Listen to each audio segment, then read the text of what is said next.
नमस्कार साथियों, मैं रितेश आप लोगों को अपने YouTube चैनल PCS सॉल्यूशन 360 पर स्वागत है।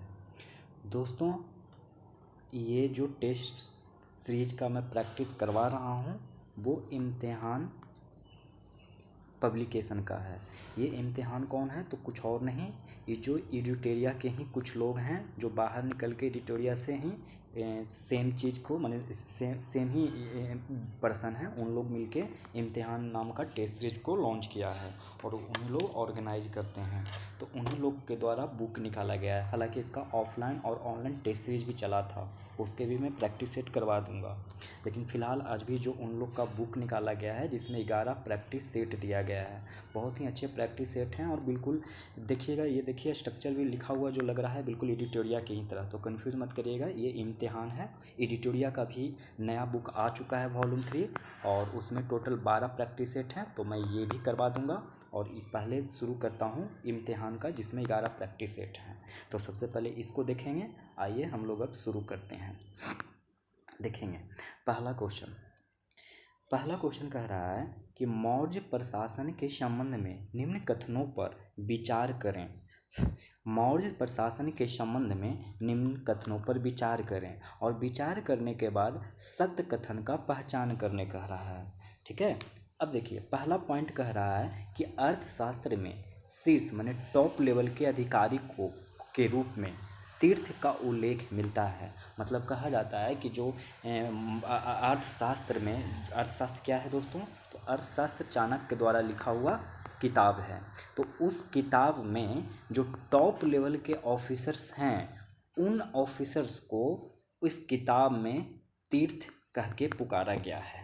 जैसे हम लोग प्रधानमंत्री के सेक्रेटरी को क्या कहते हैं, माने सचिव, इस तरीके से कहते हैं ना, टॉप लेवल के अधिकारी को सचिव। तो उस जमाने में, मौर्य के ज़माने में जो अर्थशास्त्र का किताब लिखा हुआ है उसमें तीर्थ के नाम से जाना जाता है और इसी तीर्थ को ही महामात्र के नाम से भी जाना जाता था। महामात्र कहिए या तीर्थ कहिए, दोनों क्या है, एक है। तो पहला पॉइंट क्लियर हो गया होगा कि अर्थशास्त्र में शीर्ष माने टॉप लेवल के अधिकारी को तीर्थ कहा जाता था और इसी तीर्थ का दूसरा नाम महामात्र भी था। अगला पॉइंट, मौर्य काल में प्रांतों को चक्र कहा जाता था। मौर्य काल में प्रांतों को क्या कहा जाता था, चक्र कहा जाता था। अब देखिए प्रांतों, एक चीज़ और याद रखिए, ये जो शीर्ष के अधिकारी थे जिनको तीर्थ कहा जाता था, तो मौर्य काल में ये टोटल 18 था और प्रांतों की संख्या जब अशोक का समय चल रहा था तो 5 प्रांत थे। अशोक के समय कितना प्रांत थे, तो 5 प्रांत थे। और टॉप अधिकारी जिनको महामात्र कहा जाता, कितने अधिकारी थे, 18 अधिकारी थे। नंबर तीसरा पॉइंट, मौर्य काल में प्रशासन की सबसे छोटी इकाई क्या थी, तो ग्राम थी। और ग्राम के माने प्रधान को, मतलब मुखिया को क्या कहा जाता था, ग्रामिक कहा जाता था। छोटी इकाई जो ग्राम थी, इसके मुखिया को क्या कहा जाता था, ग्रामिक कहा जाता था। ये सब इंपॉर्टेंट पॉइंट्स हैं, याद रख लीजिएगा। तो मौर्य काल से रिलेटेड मैंने बहुत सारे क्वेश्चन बता दिए कि अर्थशास्त्र एक किताब है, पुस्तक है, जिनको किसने लिखा था, चाणक्य ने। तो उस किताब में जो टॉप लेवल के ऑफिसर्स थे उनको तीर्थ के नाम से पुकारा गया था, माने उसमें लिखा हुआ है। और इसी तीर्थ को महामात्र के नाम से भी जाना जाता है। उस वक्त टोटल 18 महामात्र थे या तीर्थ थे। मौर्य काल में प्रांतों को चक्र कहा जाता था। अब देखिए, जब अशोक का समय आया तो प्रांत को केवल 5 रह गया था अशोक के समय में, और प्रांत को ही क्या कहा जाता है, चक्र। और मौर्य काल में प्रशासन की सबसे छोटी इकाई क्या थी, ग्राम थी। और जिसके माने मुखिया कौन थे, तो ग्रामिक थे। अब प्रांत जो ये था, 5 प्रांत, इसको भी बांटा जाता था और बांटा जाता था किस चीज़ में, तो विषय के रूप में बांट दिया जाता था। विषय जैसे राज्य को आप आजकल किस भाषा में किस में तोड़ते हैं, जिला में तोड़ देते हैं आज के डेट में, और फिर जिला को ब्लॉक लेवल पे तोड़ देते हैं या सब डिवीज़न लेवल पे, और फिर इस ब्लॉक को तोड़ते हैं पंचायत पे, और पंचायत को तोड़ते हैं ग्राम पे। यही पंचायत पे ही मुखिया बना दिया जाता है आज के डेट में, यही है नियम।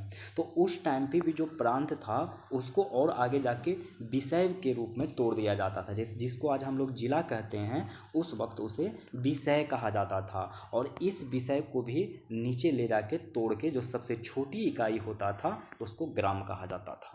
चलिए, इतना पॉइंट आप याद रखेंगे। दूसरा पॉइंट, निम्नलिखित में से किस वंश के शासकों ने कश्मीर पर शासन नहीं किया था। तो देखिए, कश्मीर पर शासन कौन किसने नहीं किया था, अगर कोई ये पूछे तो आप बताइएगा बर्मन वंश ने नहीं किया था। बर्मन वंश का जो शासन था 4th BC में शासन हुआ था, कामरूप में हुआ था। कहाँ हुआ था दोस्तों, कामरूप में बर्मन वंश का शासन हुआ था, जिसका राजधानी दोस्तों प्राग ज्योतिष में था। कामरूप की राजधानी कहाँ था, प्राग ज्योतिष था, प्राग ज्योतिष में था। इतनी बात याद हो गया। बर्मन वंश कौन से समय में शासन किया था, तो 4th BC में किया था। कहाँ पर किया था, कामरूप में किया था, जिसकी राजधानी कहाँ थी, प्राग ज्योतिष थी। अगर कश्मीर में शासन का क्रम आपको याद करना हो, मतलब कश्मीर में शासन का क्रम क्या रहा था, तो आप ऐसे याद करिएगा, कोटपलहार, कोटपलहार। अब ये क्या है हम बताते हैं। कोट का मतलब कारकोट, याद रखिए, कोट का मतलब क्या, कारकोट। पल का मतलब उत्पल, पल का मतलब उत्पल, और हार का मतलब लोहार वंश। इसी सीक्वेंस में याद रखिएगा। सबसे पहला कारकोट वंश, दूसरा उत्पल वंश, तीसरा लोहार वंश, यानी कोट पल हार, कोट पल हार, कोट पल हार, कारकोट वंश, उत्पल वंश और लोहार वंश। याद हो गया। चलिए नेक्स्ट पॉइंट, चोल के संबंध में निम्न कथनों में से असत्य कथन की पहचान करें। तो देखिए, असत्य कथन की पहचान करने कह रहा है, तो कौन से असत्य कथन है जरा देख लिया जाए।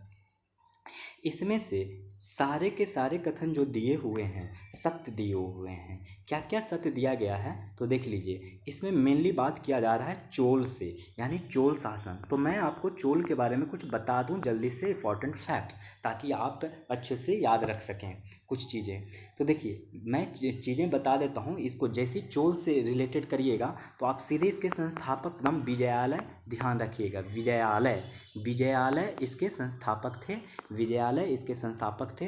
राजधानी जो था तंजौर था। दो चीज़ें याद रखिएगा, चोल का संस्थापक विजयालय और चोल का राजधानी तंजौर।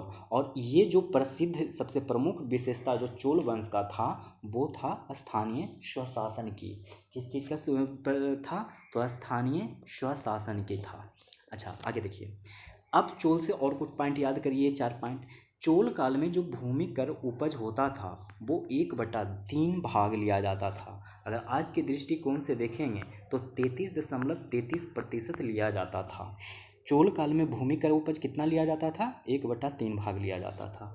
इस काल में ब्राह्मणों को दी गई कर मुक्त भूमि, माने फ्री टैक्स लैंड, जिसको कह सकते हैं फ्री टैक्स लैंड, ये जब ब्राह्मणों को दिया जाता था जिस पे कर नहीं लिया जाता था, ऐसे भूमि को चतुर्वेदी मंगलम कहा जाता था। एक ऐसा भूमि का टुकड़ा जो ब्राह्मणों को दिया जाता था और वो कर मुक्त होता था, माने फ्री टैक्स होता था, और ऐसे भूमि को चतुर्वेदी मंगलम के नाम से जाना जाता था।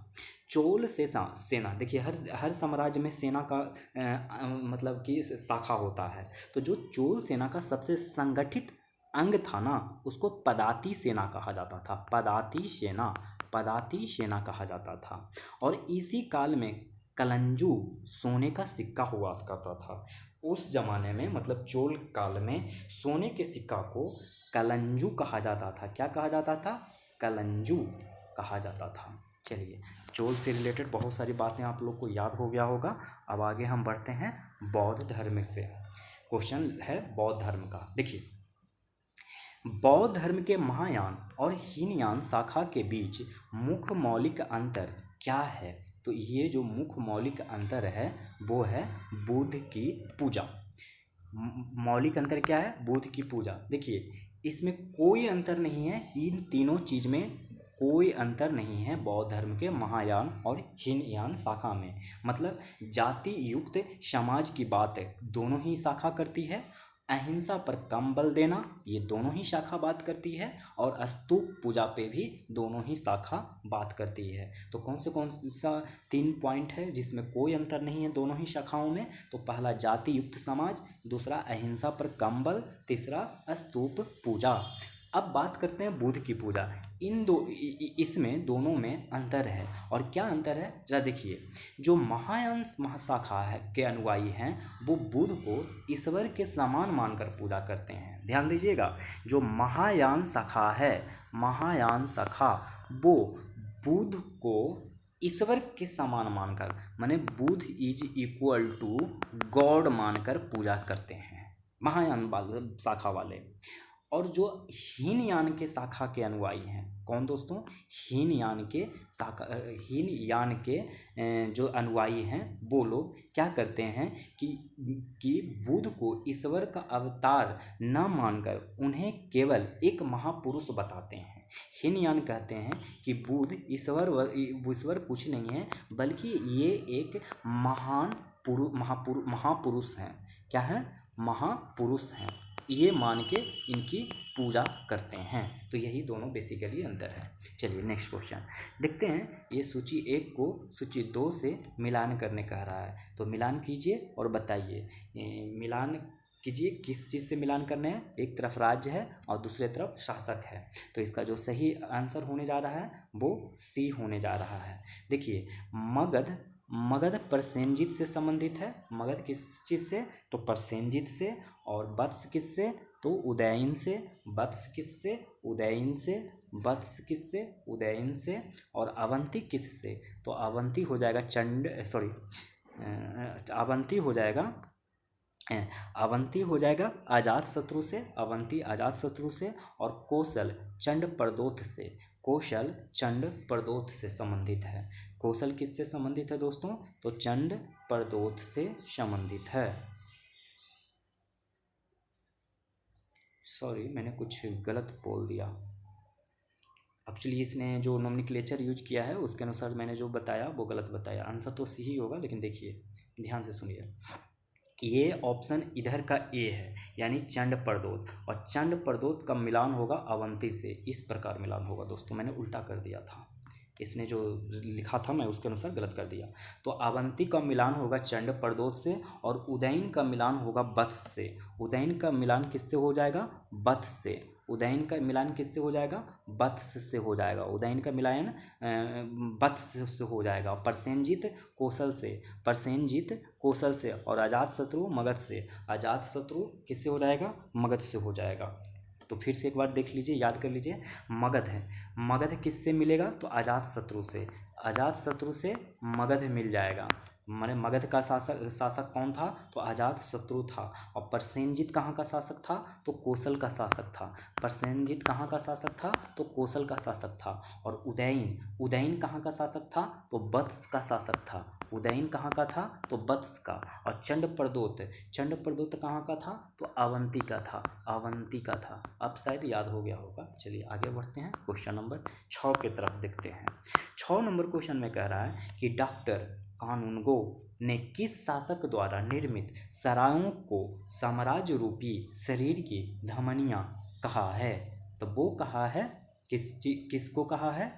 तो वो कहा है शेरशाह सूरी को।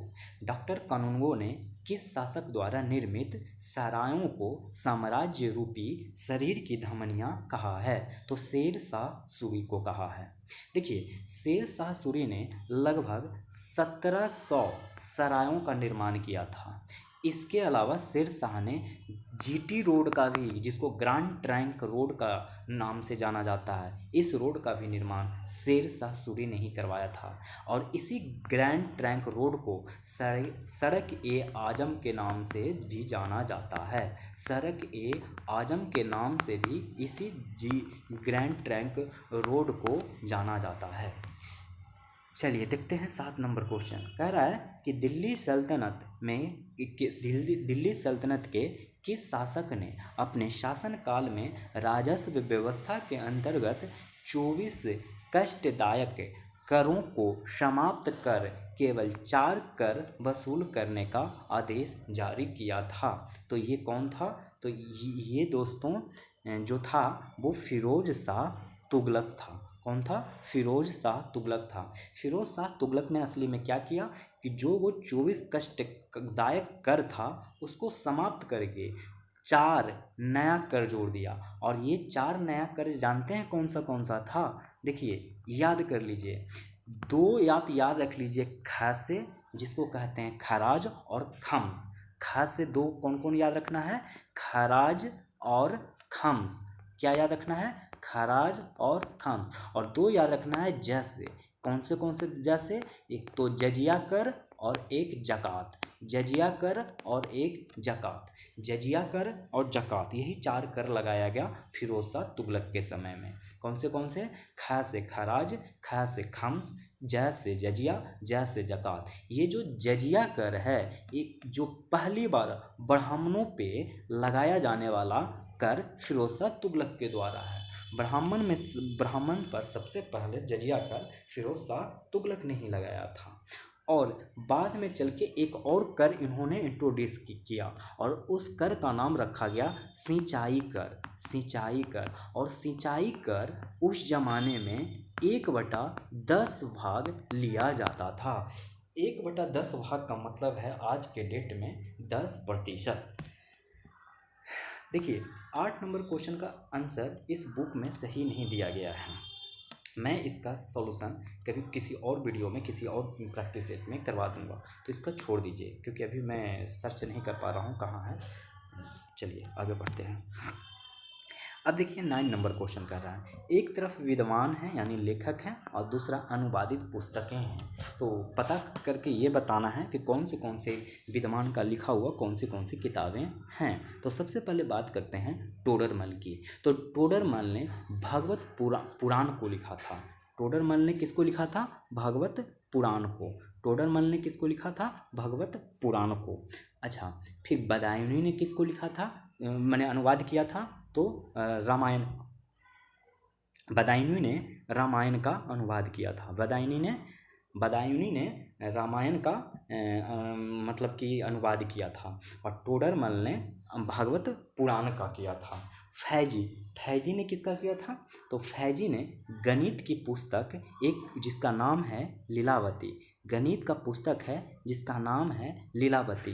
ये एक दोस्तों गणित का पुस्तक था जिसका नाम क्या था? लीलावती। इसी का ट्रांसलेशन फैजी ने किया था। और ये जो ट्रांसलेशन था वो फारसी भाषा में किया गया था। किस भाषा में? तो फारसी भाषा में किया गया था।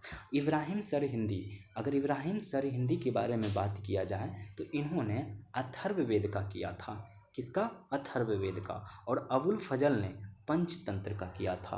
अबुल फजल ने किसका किया था? पंचतंत्र का रचना किया था। और किस भाषा में किया था ये भी? तो फारसी भाषा में। और फारसी भाषा में, और इसी को ही अनवार ए मुहेलो के नाम से जाना जाता है। इसी को ही, पंचतंत्र को ही क्या? अनवार मैं लिख देता हूँ, अनवार ए मुहेलो के नाम से जाना जाता है। ठीक है, आगे बढ़ते हैं।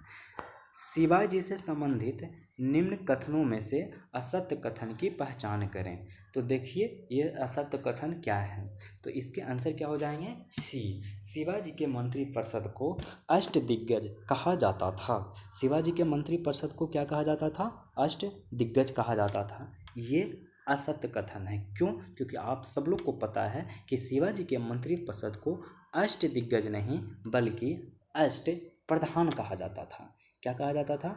अष्ट प्रधान कहा जाता था। अष्ट दिग्गज नहीं कह के अष्ट प्रधान कहा जाता था। अब देखिए, सबसे पहले मैं बता दूं कि इनका जो दरबारी भाषा था वो मराठी था।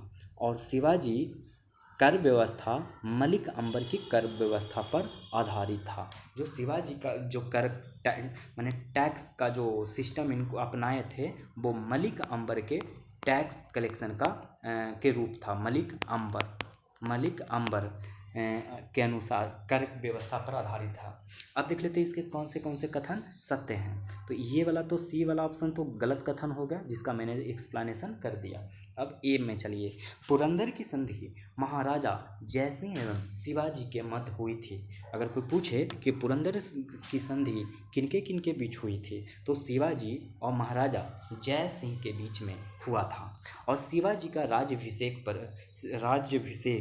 प्रसिद्ध विद्वान गंगा भट्ट द्वारा करवाया गया था। ये बनारस के थे। शिवाजी का राज्याभिषेक किनके द्वारा करवाया गया था, तो गंगा भट्ट के द्वारा करवाया गया था, जो कि बनारस के थे। शिवाजी के अष्टप्रधान में पेशवा का पद सर्वाधिक महत्वपूर्ण था। शिवाजी के अष्टप्रधान में पेशवा का पद सर्वाधिक क्या था, महत्वपूर्ण था।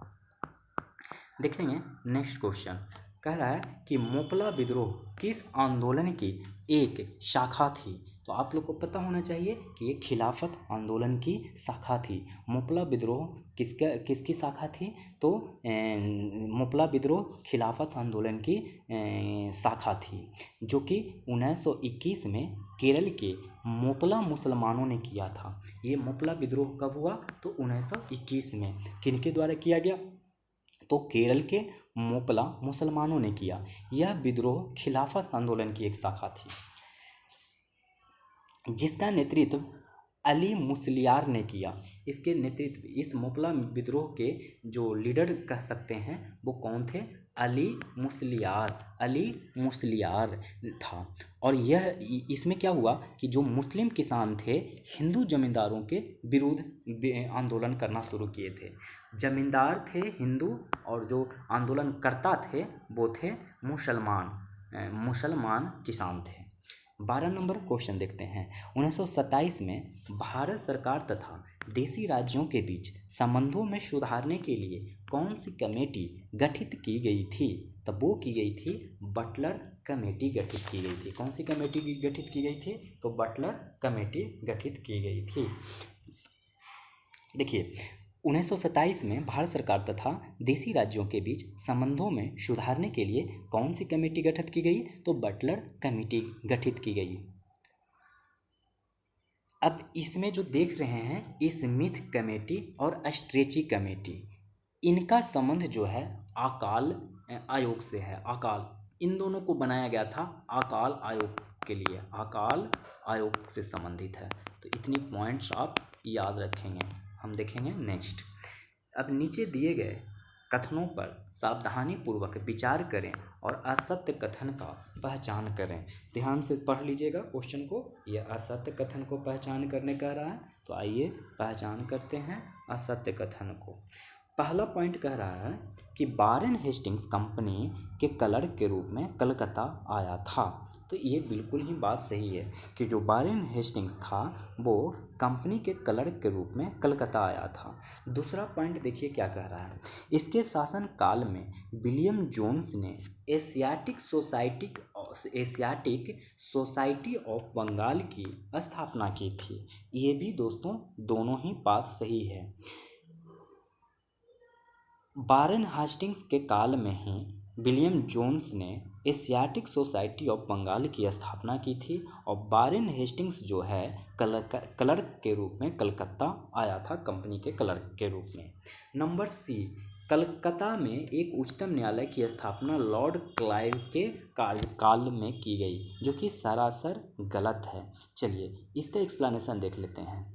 वारेन हेस्टिंग्स के ही कार्यकाल में, इन्हीं के कार्यकाल में जब रेगुलेटिंग एक्ट हुआ था 1773, उसी के तहत 1774 ईस्वी में कलकत्ता में एक हाईकोर्ट की स्थापना की गई। इसने राजकीय कोषागार को मुर्शिदाबाद से कलकत्ता स्थानांतरित किया गया। किनके काल में ही, वारेन हेस्टिंग्स के काल में ही राजकीय कोषागार को मुर्शिदाबाद से कलकत्ता स्थानांतरित किया गया। तो याद हो गया ना, कलकत्ता में उच्चतम न्यायालय की स्थापना लॉर्ड क्लाइव के टाइम पे नहीं बल्कि वारेन हेस्टिंग्स के टाइम पे, और इन्हीं के टाइम पे मुर्शिदाबाद से कलकत्ता स्थानांतरित किया गया था राजकीय कोषागार। लॉर्ड कॉर्नवालिस ने 1793 ईस्वी में अस्थाई बंदोबस्त की पद्धति लागू किया। किसने 1793 में किया अस्थाई बंदोबस्त? तो लॉर्ड कॉर्नवालिस ने, जिसके तहत क्या किया गया कि भू राजस्व का 90% राशि कंपनी को देना होता था, जबकि बाकी 10% राशि जमींदार अपने पास रख सकते थे। अब नंबर डी, ये भी पॉइंट सही है। कॉर्नवालिस के कार्यकाल में कंपनी के कर्मचारियों को व्यक्तिगत व्यापार को प्रतिबंधित कर दिया गया था। जब कॉर्नवालिस का कार्यकाल आया तो उसमें ये कहा गया कि जो कंपनी के कर्मचारी हैं वो अपना व्यक्तिगत व्यापार नहीं कर सकते हैं। 14 नंबर, निम्न कथनों पर सावधानीपूर्वक विचार करें और फिर सत्य कथन क्या है वो बताएं। तो देखिए सत्य कथन क्या है। पहला पॉइंट पढ़ते हैं कि रैमजे मैकडोनाल्ड द्वारा विवादास्पद सांप्रदायिक पंचायत की घोषणा की गई। बिल्कुल ही बात सही है दोस्तों। देखिए रैमजे मैकडोनाल्ड यूके के यानी ब्रिटेन के प्राइम मिनिस्टर हुआ करते थे अपने टाइम पे, और इन्हीं के टाइम पे भारत में जो वाइसराय थे उनका नाम था लॉर्ड वेलिंगटन। क्या नाम था? लॉर्ड वेलिंगटन, जिन्होंने सांप्रदायिक पंचायत की घोषणा करी थी रैमजे मैकडोनाल्ड ने, और यहाँ पर उस चीज़ को फॉलो करवा रहे थे वेलिंगटन, जो कि 1915 में कांग्रेस का जब बम्बई अधिवेशन में भाग लिया था, जिसकी अध्यक्षता उस वक्त सर सत्येंद्र प्रसन्न सिन्हा ने किया था। लॉर्ड वेलिंगटन ने 1915 में कांग्रेस के बम्बई अधिवेशन में भाग लिया था, जिसकी अध्यक्षता सर सत्येंद्र प्रसन्न सिन्हा ने किया। और आपको एक बात और पता होना चाहिए कि जब रैमजे मैकडोनाल्ड ने सांप्रदायिक पंचायत की घोषणा की थी, जिसी के फलस्वरूप गांधी जी और अंबेडकर के बीच में भी एक पूना पैक्ट होता है। पूना पैक्ट मतलब पूना समझौता, जो कि पूना पैक्ट पूछा जाएगा आपसे कि कब हुआ, आप बताएंगे 1932 में हुआ था। किनके बीच? तो अंबेडकर और गांधी जी के बीच में, ठीक है। और आपको ये बात और पता होना चाहिए कि इन्हीं के कार्यकाल में, किनके कार्यकाल में? वेलिंगटन के कार्यकाल में ही क्या हुआ था कि 1934 में बिहार में भयंकर भूकंप आया था, भयानक वाला भूकंप आया था। नंबर 3, कर्जन के समय में पहली बार प्रत्येक प्रांत एवं केंद्र स्तर पर एक निदेशक के अधीन एक अलग गुप्तचर विभाग की स्थापना की गई। कर्जन के समय में पहली बार प्रत्येक प्रांत एवं केंद्र स्तर पर एक निदेशक के अधीन एक अलग गुप्तचर विभाग की स्थापना की गई। तो ये तीनों ही पॉइंट सही है दोस्तों, आप तीनों ही पॉइंट याद रख लीजिए। देखते हैं क्वेश्चन नंबर 15 में कह रहा है कि किस संस्था के सदस्यों द्वारा काकोरी ट्रेन डकैती को अंजाम दिया गया। तो वो दिया गया, किसके द्वारा दिया गया दोस्तों? तो आप लोग को पता होगा, HRA यानी हिंदुस्तान रिपब्लिकन एसोसिएशन के द्वारा। देखिए ये जो HRA का स्थापना है वो अक्टूबर में ही हो गया था। इसकी स्थापना कब हुआ था? अक्टूबर में। कौन से अक्टूबर में? कितने साल में? तो 1924 में। कौन कौन थे इसके स्थापना में? तो सचिंद्रनाथ सन्याल थे, राम प्रसाद बिस्मिल थे, चंद्रशेखर आज़ाद थे, और इसकी स्थापना कहाँ की गई था? तो कानपुर में। तो HR से रिलेटेड कौन से पॉइंट्स आपको याद हो गए? तो आपको याद हो जाने चाहिए कि ये अक्टूबर 1924 में इसकी स्थापना हुआ था, और स्थापनाकर्ता कौन कौन थे? तो सचिंद्र सन्याल थे, राम प्रसाद बिस्मिल थे, चंद्रशेखर आज़ाद थे, जिसका स्थापना कानपुर में किया गया। इस संस्था के सदस्यों ने काकोरी ट्रेन डकैती को 9 अगस्त 1925 को, ये जो काकोरी ट्रेन डकैती हुआ वो 9 अगस्त 1925 को किया गया। कब किया गया? 9 अगस्त 1925 को किया गया, जिसमें अभियुक्तों को कौन से अभियुक्त थे जिनको फांसी दे दिया गया? तो वो राम प्रसाद बिस्मिल थे, अशफाक उल्लाह खान थे, रोशन लाल थे और राजेंद्र लाहिरी थे। राजेंद्र लाहिरी, रोशन लाल, अशफाक उल्लाह खान और राम प्रसाद बिस्मिल।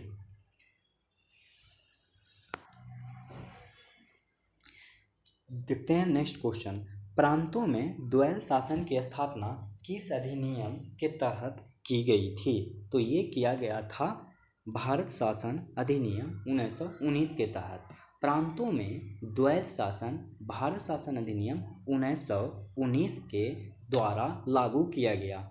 इसी को ही चेम्सफोर्ड सुधार के नाम से भी जाना जाता है। चेम्सफोर्ड सुधार को भी नाम से भी जाना जाता है। अब देखिए इसमें हुआ क्या था, तो इसमें इसके अंतर्गत ये हुआ था कि प्रांतों में विषयों को बांटकर आरक्षित और एवं हस्तांतरित के अंतर्गत किया गया, इसे ही द्वैध शासन कहते हैं। द्वैध शासन किसको कहते हैं कि जो प्रांतों में विषयों में बंटवारा कर दिया गया था। किस किस चीज़ में, तो एक बांटा गया था आरक्षित और दूसरा हस्तांतरित, आरक्षित और दूसरा हस्तांतरित में बांट दिया गया था। ठीक है, अब देखते हैं नेक्स्ट क्वेश्चन, क्वेश्चन नंबर 17 में क्या कह रहा है कि अरुणा आसफ अली ने किस आंदोलन में महत्वपूर्ण भूमिका निभाई थी। तो भारत छोड़ो आंदोलन में अरुणा आसफ अली ने महत्वपूर्ण भूमिका निभाई थी।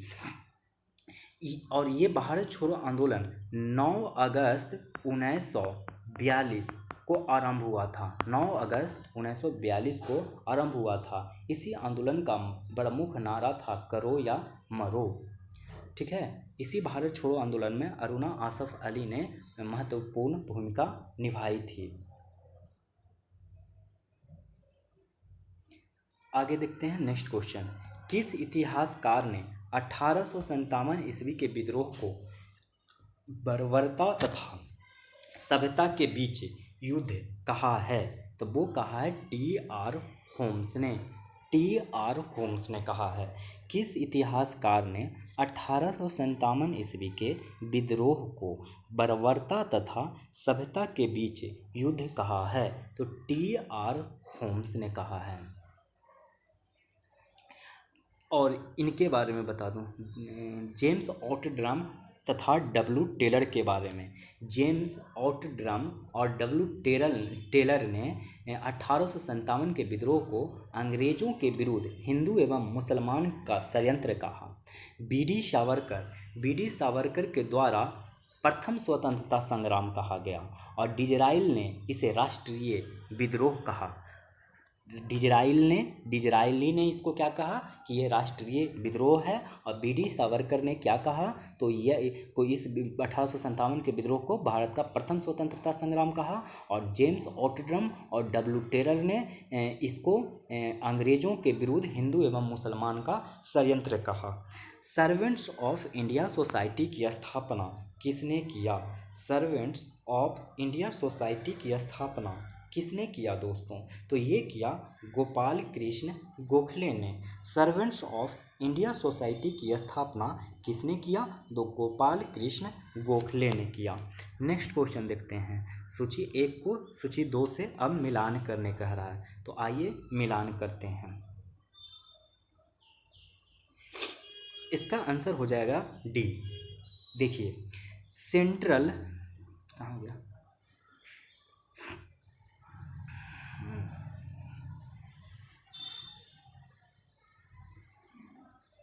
सेंट्रल हिंदू कहाँ है, तो इसका आंसर डी हो जाएगा।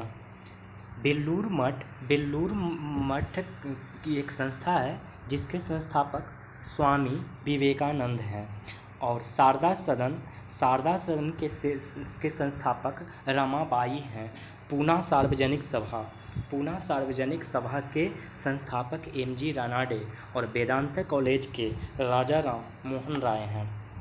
एक बार फिर से देख लीजिए और मिलान कर लीजिए। बेलूर मठ के संस्थापक स्वामी विवेकानंद हैं। शारदा सदन के संस्थापक रमाबाई हैं। शारदा सदन रमाबाई, बेलूर मठ स्वामी विवेकानंद, पूना सार्वजनिक सभा एम.जी. रानाडे, वेदांत कॉलेज राजा राम मोहन राय, वेदांत कॉलेज राजा राम मोहन राय, पूना सार्वजनिक सभा MG. Ranade. 21 number question, 21 number कह रहा है कि सुभाष चंद्र बोस के बारे में कौन सा कथन सत्य है। तो इसमें से देखिए कौन से कथन सत्य हैं। पहला कथन कह रहा है कि रविंद्रनाथ टैगोर ने बोस को राष्ट्र नायक कहा है। तो हाँ कहा है। रविंद्रनाथ टैगोर ने ही सुभाष चंद्र बोस को राष्ट्र नायक के नाम से मतलब उनको नामित किया था। दूसरा पॉइंट, जवाहरलाल नेहरू ने सुभाष चंद्र बोस को भारतीय देशभक्ति की ज्वलंत तलवार कहा था। क्या कहा था जवाहरलाल नेहरू ने? जहाँ कि रविंद्रनाथ टैगोर ने कहा था राष्ट्रनायक, वही जवाहरलाल नेहरू ने कहा था भारतीय देशभक्ति की ज्वलंत तलवार। और सुभाष चंद्र बोस को नेताजी की भी उपाधि मिली हुई है। तो सुभाष चंद्र बोस को नेताजी भी कहा जाता है और गांधी जी ने नेताजी को देशभक्तों का देशभक्त कहा है। महात्मा गांधी जी ने नेताजी के बारे में देशभक्तों का भी देशभक्त कहा है। तो देखते हैं अगला सवाल। और एक बात और बता दूं कि सुभाष चंद्र बोस ने फॉरवर्ड ब्लॉक नामक संगठन का भी स्थापना किया था और तुम मुझे खून दो मैं तुम्हें आज़ादी दूंगा का भी नारा दिया था। अब देखते हैं 22 नंबर क्वेश्चन। कह रहा है कि भारत की प्रथम राजनीतिक संस्था निम्न में से कौन है? तो वो कौन है दोस्तों? Land holder society. भारत की प्रथम राजनीतिक संस्था निम्न में से कौन है? लैंड होल्डर सोसाइटी, जिसकी स्थापना दोस्तों कलकत्ता में हुआ था। कलकत्ता में वो 1838 में ये स्थापना हुआ था।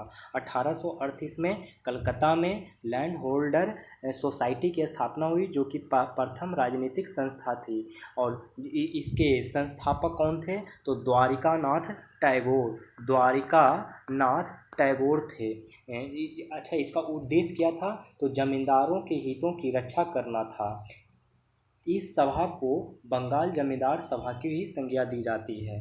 क्वेश्चन नंबर 23, कांग्रेस की स्थापना से पूर्व निम्न में से किस संस्था को अखिल भारतीय स्तर का दर्जा प्राप्त था? तब वो था इंडियन एसोसिएशन को। और इंडियन एसोसिएशन की स्थापना सुरेंद्र नाथ बनर्जी ने किया था। सुरेंद्र नाथ बनर्जी ने इंडियन एसोसिएशन की स्थापना की।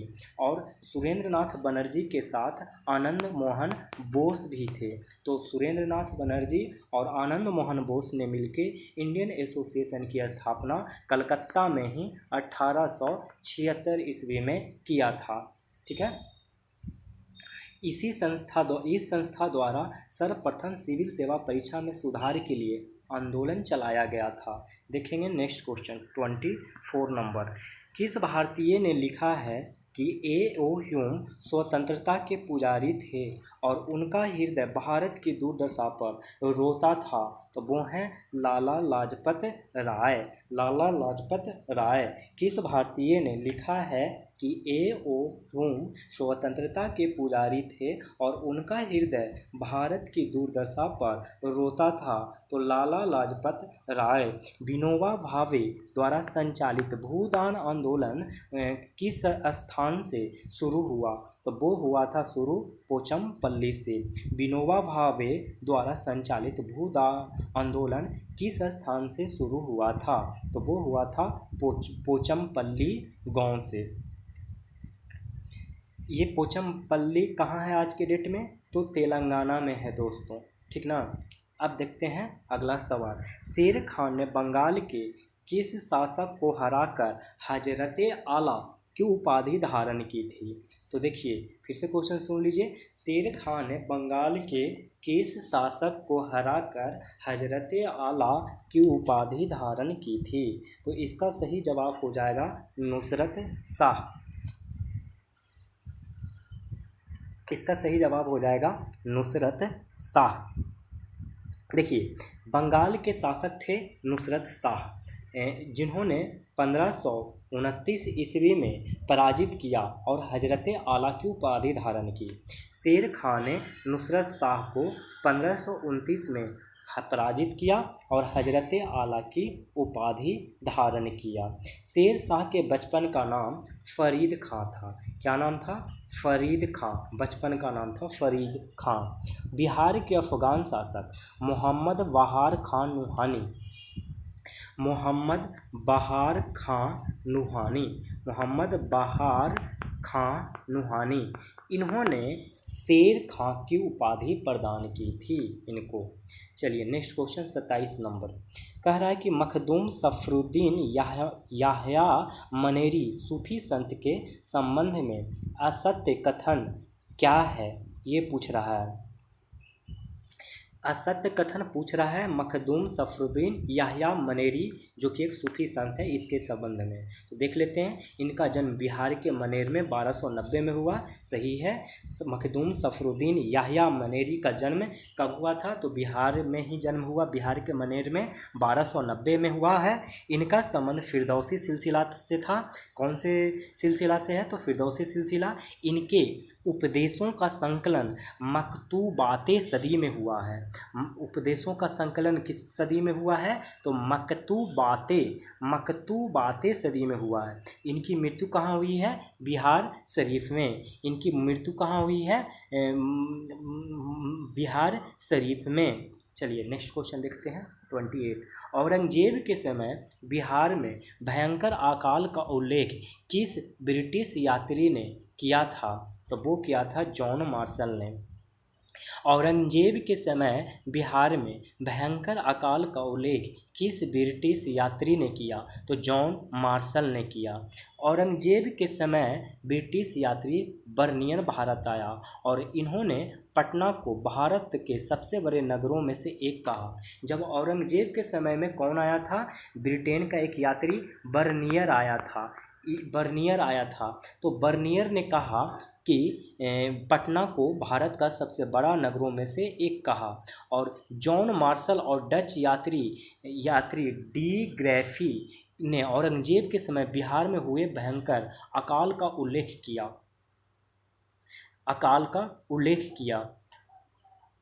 मुगलकालीन भारत में शाहजहां के काल को एल श्रीवास्तव ने मुगल काल का स्वर्ण युग कहा। तो आप एक चीज़, या पहले तो एक कन्फ्यूजन होगा आप लोग को, वो मैं क्लियर कर दूं। देखिए, जॉन मार्शल और डी ग्रैफी इन दोनों ने ही मिलकर बिहार में भयंकर अकाल का उल्लेख किया, लेकिन आंसर होगा जॉन मार्शल। इसके पीछे का रीज़न ये है कि क्वेश्चन में ब्रिटिश यात्री पूछा है और ब्रिटिश यात्री जॉन मार्शल था और डी ग्रैफी ये डच यात्री था। तो अगर ये क्वेश्चन पूछे कि डच यात्री कौन था जिसने बिहार में भयंकर अकाल का उल्लेख किया औरंगजेब के समय में, तो आंसर डी ग्रैफी, और जॉन मार्शल ब्रिटिश यात्री था। अब एक चीज़ और याद रखिए, शाहजहां के काल को मुगल काल का स्वर्ण युग कहा गया। किसके द्वारा? तो डॉक्टर एल श्रीवास्तव के द्वारा। किनके द्वारा? डॉक्टर एल श्रीवास्तव के द्वारा कहा गया कि मुगल काल को स्वर्ण युग कहा गया, शाहजहां के काल को। देखते हैं नेक्स्ट क्वेश्चन। मगध के किस शासक को पुराणों में सर्व छत्रांतक कहा गया है? तो वो कहा गया है महापद्मनंद को के बारे में। महापद्मनंद को ही सर्व छत्रांतक कहा गया है, क्योंकि ये सब महापद्मनंद को एक सर्व छत्रांतक या एक राट भी कहा जाता है। क्या क्या कहा जाता है? एक राट। और महापद्मनंद नंद वंश के शासक थे। और महाबोधि वंश में जब महाबोधि वंश हुआ था उस वक्त महापद्मनंद को ही उग्रसेन के नाम से जाना जाता है।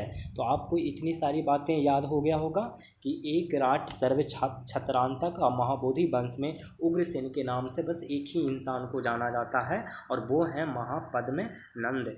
कौटिल्य ने राज के सप्तांग सिद्धांत में किसे आँख कहा है?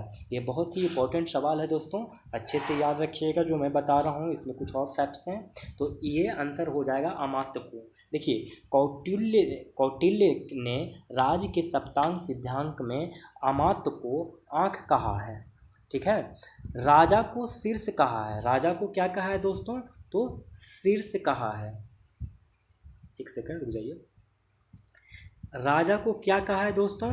तो शीर्ष कहा है। अमात्य को आँख कहा है। जनपद को पैर कहा है। जनपद को क्या कहा है? पैर कहा है।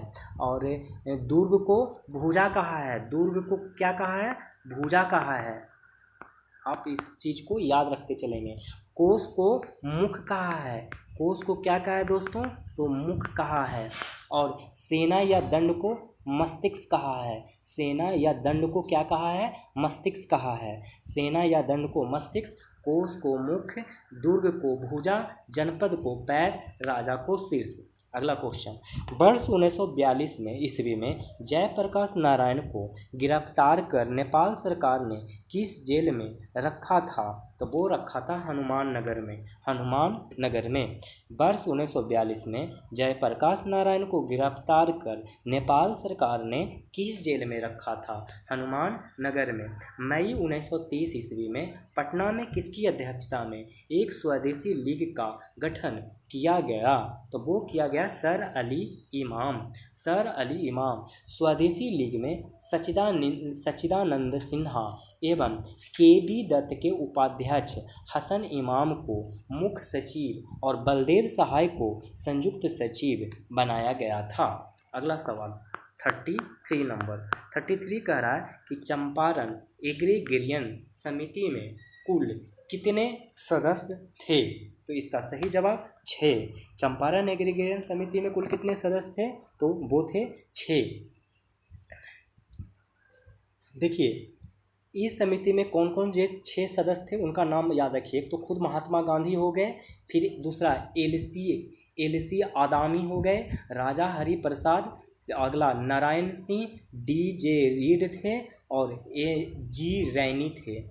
आगे देखिए अगला क्वेश्चन, कुंवर सिंह ने अपने अंतिम युद्ध में निम्न में से किस ब्रिटिश अधिकारी को पराजित किया था? तो वो पराजित किया था कैप्टन ली ग्रांट को। कुंवर सिंह ने अपने अंतिम युद्ध में निम्न में से किस ब्रिटिश अधिकारी को पराजित किया? तो कैप्टन ली ग्रांट को। बारदोली विजय संदेश है किसकी रचना है? बारदोली विजय संदेश है किसकी रचना है? तो रामधारी सिंह दिनकर की। बारदोली विजय संदेश है किसकी रचना है? तो रामधारी सिंह दिनकर की रचना है। इनका रामधारी सिंह दिनकर का कुछ और रचना है जो याद रखिएगा। प्रण भंग, कौन सा? प्रण भंग, फिर रश्मि रथी और उर्वशी, फिर परशुराम की प्रतीक्षा रेणुका, परशुराम की प्रतीक्षा रेणुका, हारे के हरिनाम, इन सारे। 36 बिहार में राजकीय पक्षी उत्सव की शुरुआत किस वर्ष की गई? तो 2021 में किया गया। और कहाँ से किया गया? तो नागी नकटी पक्षी अभ्यारण्य। नागी नकटी पक्षी अभ्यारण्य कहाँ है दोस्तों? जमुई में। तो राजकीय पक्षी उत्सव की शुरुआत कब से किया गया? तो 2021 से। नेक्स्ट क्वेश्चन नंबर 37, मध्याह्न भोजन कार्यक्रम के संदर्भ में निम्न में से कौन सा कथन सही है? तब वो कथन सही है ई। क्यों? क्योंकि सारे के सारे कथन सही है। किसके संदर्भ में ये कथन सही है? तो मध्याह्न भोजन कार्यक्रम के संबंध में। देखते हैं पहला, इसकी शुरुआत 15 अगस्त 1995 को हुआ। दूसरा, मध्याह्न भोजन कार्यक्रम की शुरुआत कब हुई दोस्तों? तो 15 अगस्त 1995। दूसरा, यह योजना वर्ग 1 से वर्ग 8 तक के बच्चों पर लागू होता है। ये कब कौन से वर्ग के बच्चों पर लागू होता है दोस्तों? तो वर्ग 1 से लेके 8 तक के बच्चों पर लागू होता है। प्राइमरी कक्षा के बच्चों को 450 कैलोरी व 12 ग्राम प्रोटीन प्रदान किया जाता है। प्राइमरी कक्षा के बच्चों को 450 कैलोरी व 12 ग्राम प्रोटीन प्रदान किया जाता है। नेक्स्ट पॉइंट, अपर प्राइमरी कक्षा के बच्चों को 700 कैलोरी व 20 ग्राम प्रोटीन दिया जाता है। 700 कैलोरी व 20 ग्राम प्रोटीन दिया जाता है अपर प्राइमरी कक्षा वालों को। भारत में नोटबंदी की घोषणा कब हुई थी? तो वो हुआ था 8 नवंबर 2016 को। भारत में नोटबंदी की घोषणा कब हुई थी? 8 नवंबर 2016 को। जीरो बजट नेचुरल फार्मिंग को शुरू करने का श्रेय है किसको है? तो सुभाष पालेकर को। जीरो बजट नेचुरल फार्मिंग को शुरू करने का श्रेय किसको है? सुभाष पालेकर को। बिहार के कृषि विभाग द्वारा कृषि क्षेत्र के विकास के लिए किस मोबाइल ऐप की शुरुआत की गई है? तो बिहान की शुरुआत की गई है। बिहान की। बिहार के कृषि विभाग द्वारा कृषि क्षेत्र के विकास के लिए किस मोबाइल ऐप की शुरुआत की गई है? तो बिहान। भारत में श्वेत क्रांति का जनक किसे माना जाता है? तब वो माना जाता है डॉक्टर वर्गीज कुरियन को। डॉक्टर वर्गीज कुरियन को भारत में श्वेत क्रांति का जनक किसे माना जाता है? तो डॉक्टर वर्गीज कुरियन को। 42 नंबर क्वेश्चन। जिस समय ब्याज दर पर रिजर्व बैंक द्वारा वाणिज्य बैंकों को पैसा उधार दिया जाता है उसे कहा जाता है, उसको रेपो दर कहा जाता है। जिस समान ब्याज दर पर रिजर्व बैंक द्वारा वाणिज्य बैंकों को पैसा उधार दिया जाता है उसे रेपो दर कहा जाता है, यानी रेपो रेट कहा जाता है। और जब रिजर्व बैंक द्वारा बैंकों के जमा पर जिस दर से ब्याज दिया जाता है उसे रिवर्स रेपो दर कहते हैं। रिवर्स रेपो दर किसको कहेंगे? कि जब रिजर्व बैंक द्वारा बैंकों के जमा पर जिस दर पर ब्याज दिया जाता है। अगला सवाल 43 नंबर। 43 का कह रहा है कि कथन सही नहीं है, मैंने गलत कथन पूछ रहा है। तो गलत कथन पूछ रहा है किस चीज़ के बारे में? बिहार आर्थिक समीक्षा 2021-22 के संदर्भ में। तो सकल घरेलू उत्पाद में वृद्धि कितना हुआ है? 2.5%। सही है, सकल घरेलू उत्पाद में वृद्धि हुआ है 2.5%। और प्राथमिक क्षेत्र में वृद्धि हुआ है 2.3% और द्वितीयक क्षेत्र में वृद्धि हुआ है 4.3% और तृतीयक क्षेत्र में वृद्धि 7.5% नहीं हुआ है। ये गलत कथन है। 3 कथन याद रखिएगा।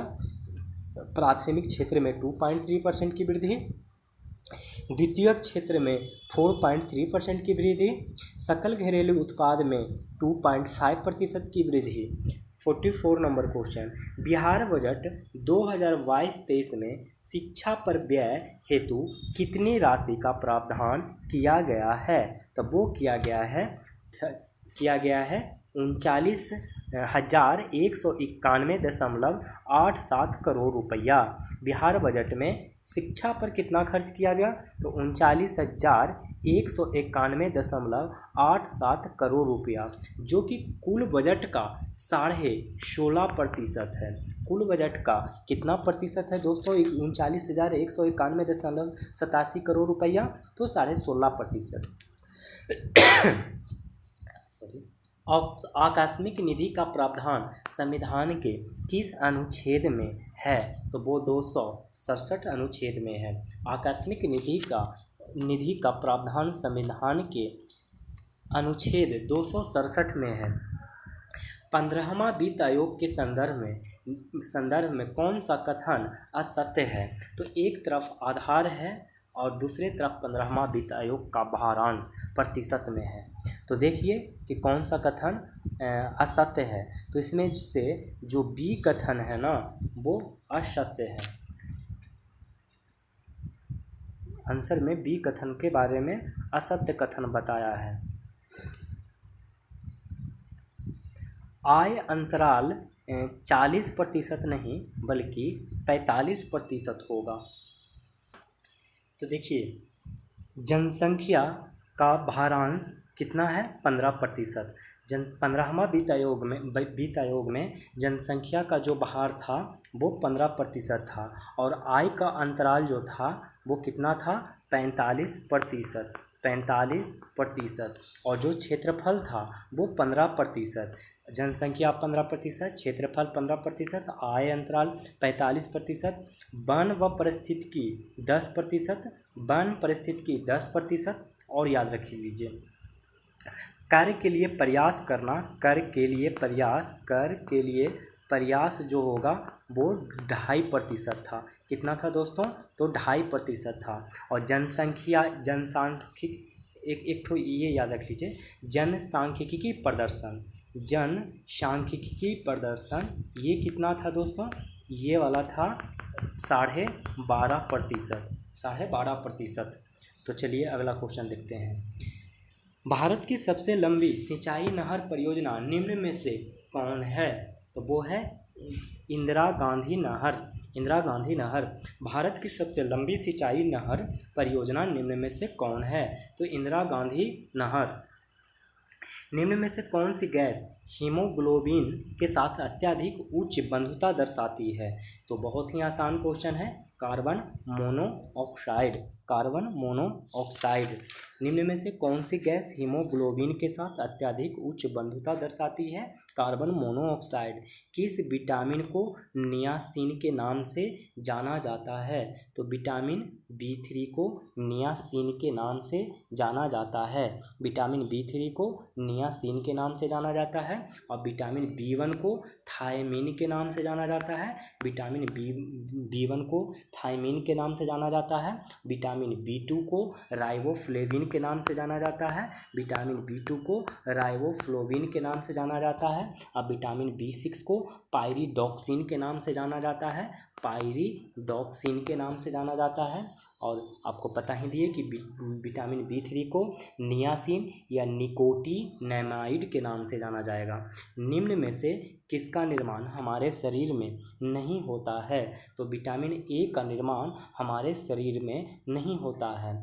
विटामिन ए का जो रासायनिक नाम है वो है रेटिनॉल। रेटिनॉल। 51 number question. निम्न में से निम्न कथनों पर विचार करें और गलत कथन का चयन करें। तो देखिए, इसका सही आंसर हो जाएगा डी, रक्त समूह की खोज विलियम हार्वे ने की। ये गलत कथन है।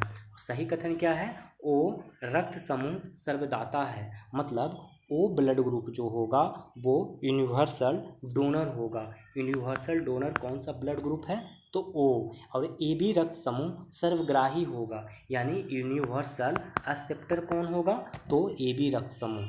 रक्त समूह ए बी पर कोई एंटीबॉडी नहीं होता है। ब्लड ग्रुप ए बी पर कोई भी एंटीबॉडी नहीं होता है। तो चलिए देखते हैं 52 नंबर क्वेश्चन। निम्न में से किस रोग की पहचान BMD परीक्षण से किया जाता है? ये BMD क्या होता है दोस्तों? ये होता है bone mineral density. Bone mineral density. तो बोन मिनरल डेंसिटी परीक्षण से किस रोग की पहचान किया जाता है? तो वो किया जाता है अस्थि की भंगुरता, यानी हड्डी की भंगुरता की पहचान किया जाता है।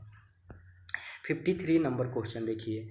एक तरफ आविष्कार है कि मैंने ये एक तरीके से ये इस चीज़ का आविष्कार किसने किया ये पता करना है। तो देखिए, बैक्टीरिया का आविष्कार ल्यूवन हॉक ने किया था। बैक्टीरिया का आविष्कार किसने किया? तो ल्यूवन हॉक ने किया। और हृदय प्रत्यारोपण के आविष्कार क्रिश्चियन बर्नार्ड ने किया। हृदय प्रत्यारोपण का आविष्कार क्रिश्चियन बर्नार्ड ने किया।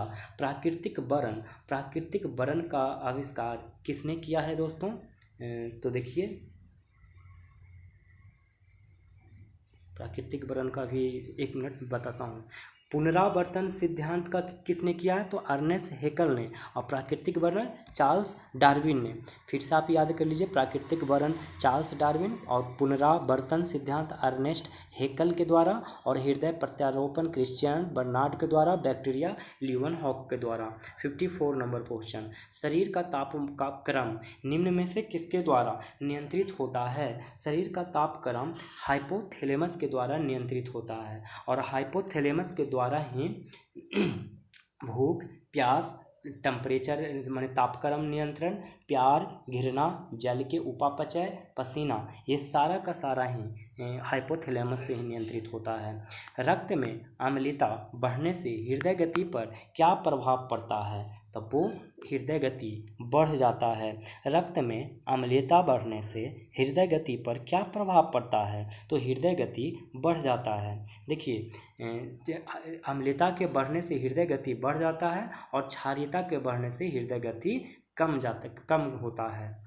थायरॉक्सिन तथा एड्रेनल हार्मोन हृदय की धड़कन को नियंत्रित करते हैं।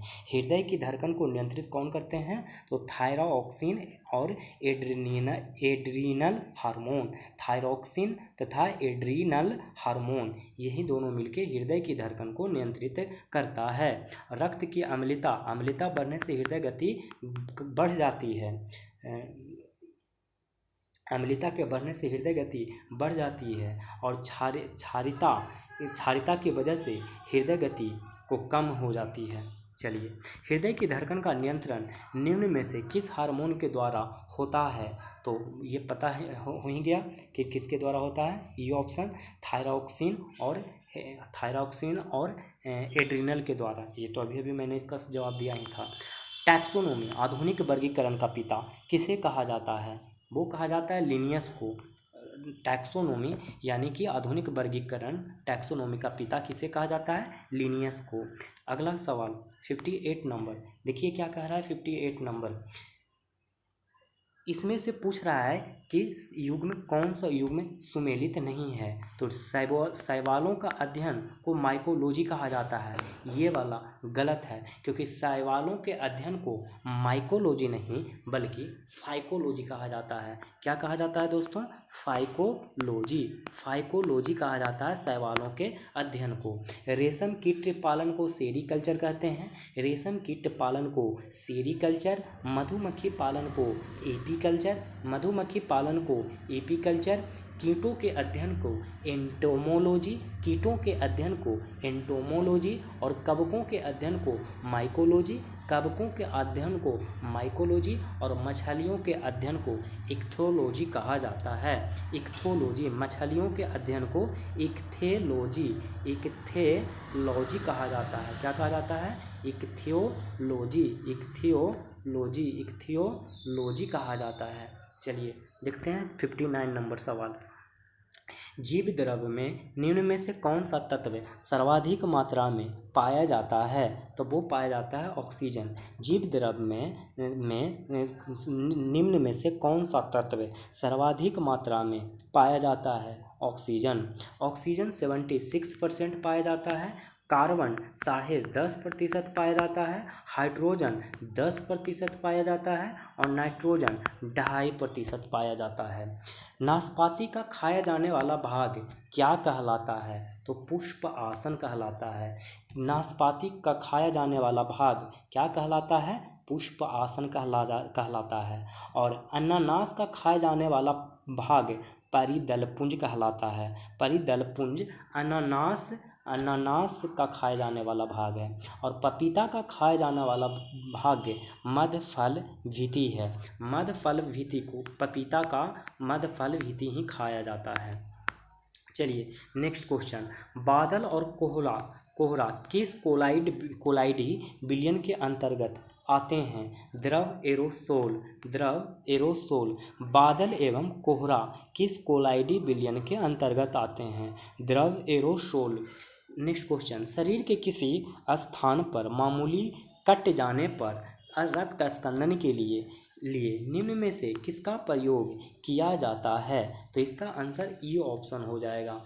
देखिए, शरीर के किसी स्थान पर मामूली कट जाने पर बहते खून को रोकने के लिए फिटकिरी तथा फेरिक क्लोराइड, क्या फिटकिरी और फेरिक क्लोराइड का उपयोग किया जाता है। ठीक है। अच्छा, ये आप कभी सोचते हैं कि ये फिटकिरी सब क्यों लगाया जाता है? देखिए बताते हैं। फिटकिरी में एल्यूमिनियम आयन और फेरिक क्लोराइड में फेरस आयन होता है। फेरिक क्लोराइड में फेरस आयन होता है और फिटकिरी क्लोराइड में एल्यूमिनियम आयन होता है। ये लोग क्या करता है कि रक्त के निगेटिव कण से मिल जाता है। ये जो ब्लड का जो निगेटिव कण होता है, तो ये प्लस में से दोनों में से कोई एक जाके मिल जाता है और ब्लड को रोक देता है। फिटकिरी का प्रयोग जल को शोधन में और चमड़े की रंगाई में भी किया जाता है। फिटकिरी का प्रयोग कहाँ कहाँ किया जाता है? तो चमड़े की रंगाई में और जल के शोधन में, माने जल को साफ करने में भी इस्तेमाल किया जाता है। विद्युत बल्ब बनाने के लिए किस प्रकार के कांच का प्रयोग किया जाता है? तब वो किया जाता है फ्लिंट कांच का प्रयोग किया जाता है। विद्युत बल्ब बनाने के लिए किस प्रकार के कांच का प्रयोग किया जाता है? फ्लिंट कांच। यदि दूध से क्रीम को अलग कर दिया जाए तो उसके घनत्व पर क्या प्रभाव पड़ेगा? तो घनत्व बढ़ जाएगा। यदि दूध से क्रीम को अलग कर दिया जाए तो उसके घनत्व पर क्या प्रभाव पड़ेगा? तो घनत्व बढ़ जाएगा। देखते हैं नेक्स्ट सवाल। निम्न में से किस धातु का संक्षारण नहीं होता है? तो इसका आंसर ई हो जाएगा। सोना और प्लेटिनम का संक्षारण नहीं होता है दोस्तों। यह पूर्णतः संक्षारण मुक्त होता है। यह हमेशा अपने प्राकृतिक रंग में चमकते रहते हैं, इसीलिए तो इसका प्रयोग आभूषण के निर्माण में होता है। सोना और प्लेटिनम का संक्षारण कभी नहीं होता। मांसपेशियों में किस अम्ल की अधिकता के कारण थकान का अनुभव होता है? तो लैक्टिक एसिड के वजह से, लैक्टिक एसिड के वजह से।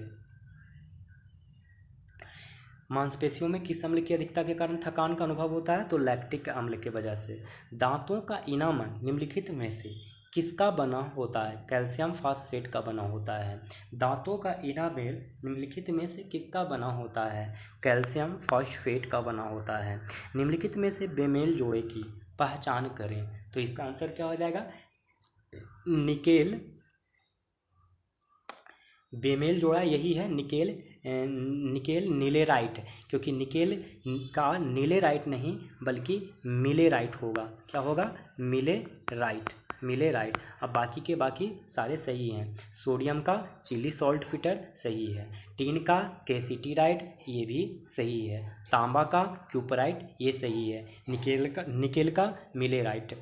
सोडियम का चिली सॉल्ट फिटर, टीन का केसिटेराइट, तांबा का क्यूपराइट, निकेल का मिलेराइट। रसोई गैस में मुख्यतः किसका मिश्रण होता है? तो वो होता है ब्यूटेन और प्रोपेन का। रसोई गैस में मुख्यतः किसका मिश्रण होता है? तो ब्यूटेन और प्रोपेन का।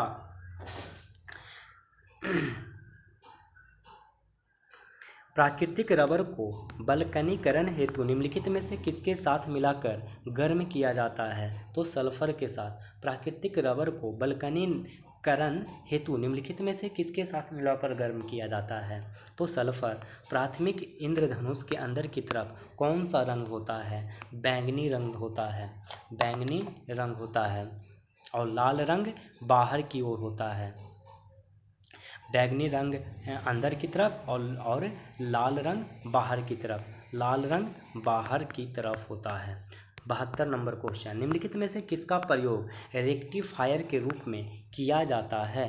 तो डायोड बल्ब का, डायोड बल्ब का, डायोड बल्ब का, वॉल्व का। निम्नलिखित में से किसका प्रयोग रेक्टिफायर के रूप में किया जाता है? डायोड वॉल्व का। नाभिकीय रिएक्टर में किसका प्रयोग नियंत्रक छड़ के रूप में किया जाता है? तो इसका आंसर क्या हो जाएगा? ई ऑप्शन, क्योंकि नियंत्रक छड़ के रूप में कैडमियम को लिया जाता है या फिर बोरॉन को लिया जाता है। और अगर पूछा जाए मंदक का तो ग्रेफाइट और भारी जल हो जाता है। देखिए, अगर नियंत्रक छड़ पूछा जाए तो कैडमियम और बोरॉन हो जाएगा। और मंदक के बारे में पूछा जाए कि मंदक क्या कौन से होते हैं, तो ग्रेफाइट और भारी जल होता है। चलिए 74 नंबर, खोज और एक तरफ और दूसरे तरफ वैज्ञानिक है, और इसका आंसर क्या होने वाला है? तो ऑप्शन ए होने वाला है। क्वांटम सिद्धांत का खोज मैक्स प्लांक ने किया था। क्वांटम सिद्धांत का खोज मैक्स प्लांक ने किया था। और एक्सरे का खोज रॉन्जन ने किया था, डब्ल्यू रॉन्जन ने किया था। ट्रायोड वॉल्व का खोज ली डी फॉरेस्ट ने किया था, ली डी फॉरेस्ट ने किया था ट्रायोड वॉल्व का आविष्कार। और सापेक्षता का सिद्धांत अल्बर्ट आइंस्टीन ने किया था, सापेक्षता का सिद्धांत अल्बर्ट आइंस्टीन ने किया था। कटे हीरे का प्रमुख कारण है, कटे हीरे की चमक का प्रमुख कारण क्या है दोस्तों? तो पूर्ण आंतरिक परावर्तन है, पूर्ण आंतरिक परावर्तन है। कटे हीरे की चमक का प्रमुख कारण पूर्ण आंतरिक परावर्तन है। निम्न में से कौन सा कथन सत्य नहीं है? तो इस कथन कौन सत्य नहीं है? तो ऑप्शन ई। देखिए, कह रहा है कि निकट दृष्टि दोष में निकट की वस्तु स्पष्ट दिखती है। ये गलत कह रहा है, क्योंकि स्पष्ट नहीं दिखती है। ये गलत है, क्योंकि स्पष्ट दिखती है। निकट दृष्टि दोष में दूर की वस्तु क्या होती है? स्पष्ट दिखती है। सॉरी, एक सेकंड, मैं 1 मिनट थोड़ा देख लेता हूँ। निकट दृष्टि दोष जब होगा उसमें निकट की वस्तु स्पष्ट दिखाई देगा। निकट दृष्टि दोष में दूर की वस्तु स्पष्ट नहीं दिखती है। यानी कि निकट की वस्तु क्या होगा, स्पष्ट दिखाई देगा, निकट की वस्तु स्पष्ट दिखाई देगा। दूसरा पॉइंट, दूसरा में आगे देखिएगा तो दूर की वस्तु स्पष्ट नहीं दिखाई देती है, दूर की वस्तु स्पष्ट नहीं दिखाई देती है। इसके विपरीत अगर दूरदृष्टि दोष हुआ तो निकट की वस्तु इस ऑप्शन में कहा है कि निकट की वस्तु नहीं देख सकती, बल्कि जबकि होता क्या है कि इसके विपरीत दूरदृष्टि दोष में दूर की वस्तु स्पष्ट दिखती है। दूर की वस्तु क्या होगा, स्पष्ट दिखेगा, किस चीज़ में, तो दूरदृष्टि दोष में, परंतु निकट की वस्तु स्पष्ट नहीं दिखती है, निकट की वस्तु स्पष्ट नहीं, यानी ये दोनों ही पॉइंट सही है। आगे, दूरदृष्टि दोष के उपचार के लिए, जब दूरदृष्टि दोष होगा तो उसके लिए उत्तल और निकट के लिए अवतल लेंस का चश्मा का प्रयोग किया जाना चाहिए। और स्पष्ट दृष्टि की हेतु न्यूनतम दूरी 25 सेंटीमीटर होती है। रेटिना की तुलना में परंपरागत कैमरे की फिल्म से की जाती है, रेटिना की तुलना परंपरागत कैमरे के फिल्म से की जाती है। तो चारों के चारों पॉइंट ही सही हैं। एक नगर के लिए सुरक्षित ध्वनि प्रदूषण का स्तर है 45 डेसिबल, 45 डेसिबल। एक नगर के लिए सुरक्षित ध्वनि प्रदूषण का स्तर है 45 डेसिबल।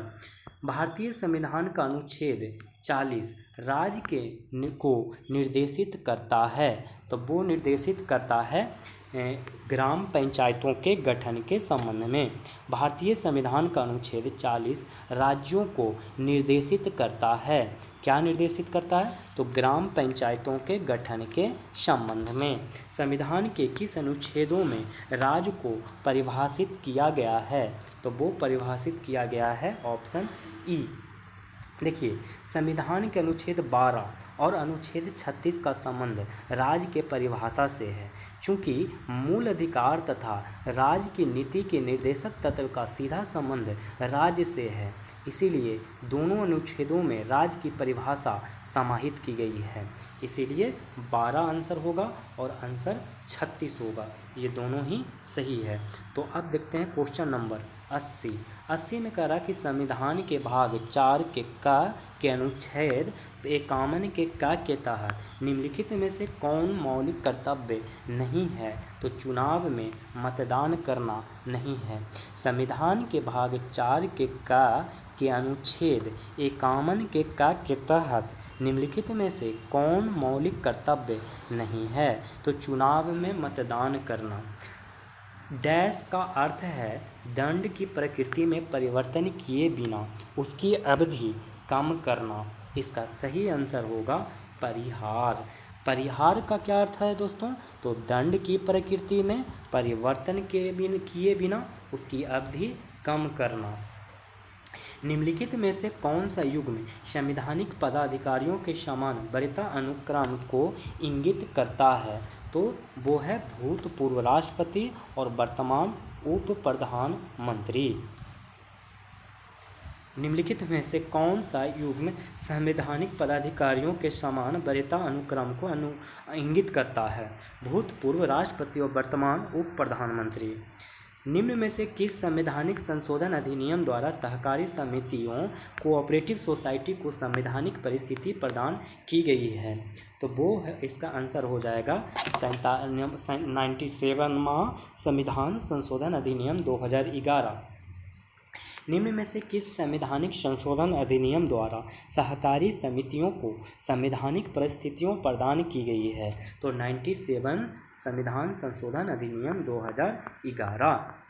अब देखते हैं 84 नंबर, राष्ट्रीय ध्वज फहराना नागरिकों का मूल अधिकार घोषित किया गया है, तो इसका आंसर हो जाएगा ई। क्योंकि देखिए, नवीन जिंदल बनाम भारत संघ 2004 के मामले में उच्चतम न्यायालय ने यह घोषित किया कि राष्ट्रीय ध्वज फहराना प्रत्येक नागरिक का एक मौलिक अधिकार है।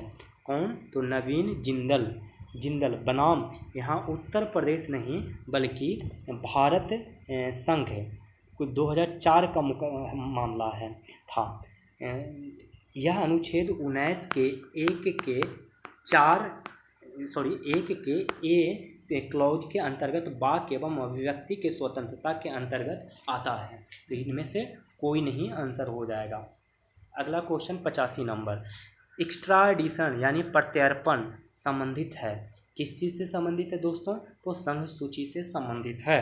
प्रत्यर्पण संबंधित है संघ सूची से। भारत के संविधान का अनुच्छेद 371C का संबंध किस राज्य के विशेष उपबंध से है? तो मणिपुर के से उपबंध है।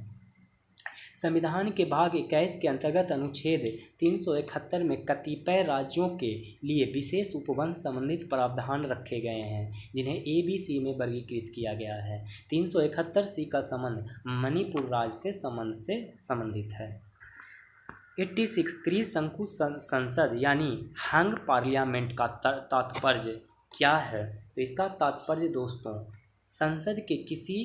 संसद में किसी दल का बहुमत नहीं है, इससे है। त्रिशंकु संसद का तात्पर्य क्या है? यानी हंग पार्लियामेंट का संबंध, तो ये संसद में किसी दल का बहुमत नहीं है, इससे संबंधित है। संघ लोक सेवा आयोग यानी कि UPSC अपना वार्षिक प्रतिवेदन प्रस्तुत करता है किसको? तो राष्ट्रपति को। संघ UPSC अपना वार्षिक प्रतिवेदन प्रस्तुत किसको करता है? तो राष्ट्रपति को। किस अनुच्छेद के तहत? तो 323 अनुच्छेद के तहत। क्वेश्चन नंबर 89, भारतीय संविधान में राज्य के नीति निर्देशक तत्वों को निम्न में से किस देश के संविधान से प्रेरित होकर ग्रहण किया गया है? तो आयरलैंड। भारतीय संविधान में राज्य के नीति निर्देशक तत्वों को निम्न में से किस देश के संविधान से प्रेरित होकर ग्रहण किया गया है? तो आयरलैंड। भारतीय संविधान के आधार पर निम्नलिखित में से कौन सा देश के शासन के लिए आधारभूत है? नीति निर्देशक तत्व। भारतीय संविधान के अनुसार संविधान के आधार पर निम्नलिखित में से कौन देश के शासन के लिए आधारभूत है? नीति निर्देशक तत्व। क्वेश्चन नंबर 91 कह रहा है एक तरफ जनजाति है, दूसरा तरफ देश है, तो और फिर पूछ रहा है असत्य जोड़ा का पहचान कर रहा है। तो मसाई क्या अरब से है? बिल्कुल गलत, क्योंकि मसाई पूर्वी अफ्रीका का जो केनिया की प्रजाति है वो है। पूर्वी अफ्रीका में का एक कंट्री है जिसका नाम है केन्या, वहाँ की एक प्रजाति है जिसका नाम है मसाई। बेदास श्रीलंका की प्रजाति है। बोरो ब्राज़ील की। कनाडा का एस्किमो कहाँ की? कनाडा का। बेदाज श्रीलंका का। बोरो ब्राज़ील का। तनामी मरुस्थल किस देश में स्थित है? तो ये कहाँ स्थित है? तो ऑस्ट्रेलिया में। तनामी मरुस्थल ऑस्ट्रेलिया में स्थित है। तनामी के साथ साथ great Sandy, Simpson, great Sandy, Simpson और गिब्सन, ये सारे मरुस्थल ऑस्ट्रेलिया में ही हैं। निम्नलिखित में से किस हवा को गिनी के तट पर डॉक्टर बिंड के नाम से जाना जाता है? तो हरमटन। निम्नलिखित में से किस हवा को गिनी के तट पर डॉक्टर बिंड के नाम से जाना जाता है? तो हरमटन। कोको जल संधि द्वारा आपस में जुड़े होते हैं, तो वो जुड़े होते हैं अंडमान और कोको द्वीप से। अंडमान और कोको द्वीप से। कोको जल संधि कहाँ किससे जुड़ा होता है? तो अंडमान और कोको द्वीप से, जो कि कोको द्वीप कहाँ है? तो म्यांमार में। ट्रक फार्मिंग का संबंध निम्न में से किस खेती से नहीं है? तो गेहूं से नहीं है। ट्रक फार्मिंग सब्जियों, फलों एवं फूलों के खेती करने की नवीन विधि है। ठीक है, अगला क्वेश्चन, गेहूं की अच्छी खेती के लिए निम्न में से कौन सा परिस्थिति समुच्चय आवश्यक है? तो वो है मध्यम ताप और मध्यम वर्षा। देखिए, भारत में जो गेहूं की खेती के लिए 10 डिग्री सेंटीग्रेड से लेकर 25 डिग्री सेंटीग्रेड तापमान पर लगभग 75 सेंटीमीटर औसत वार्षिक वर्षा कितना चाहिए? 75 सेंटीमीटर औसत वार्षिक वर्षा।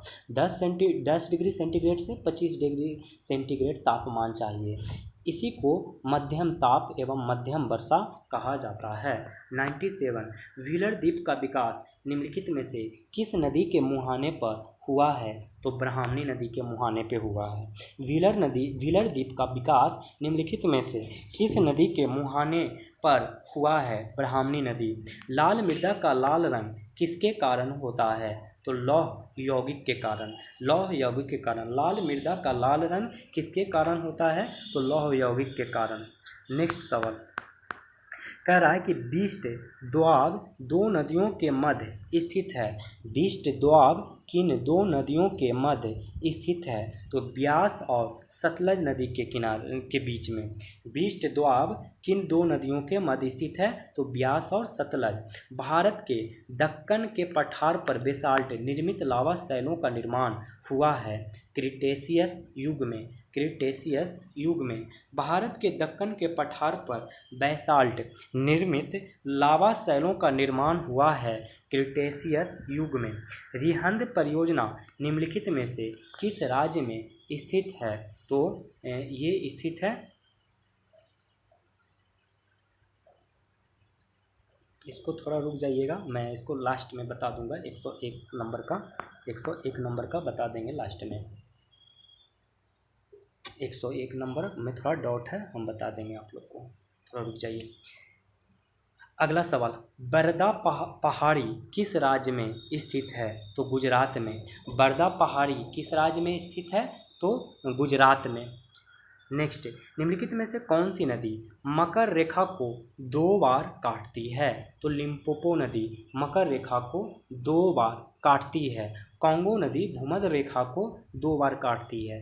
कांगो नदी किसको? तो भूमध्य रेखा को 2 बार काटती है। ठीक है।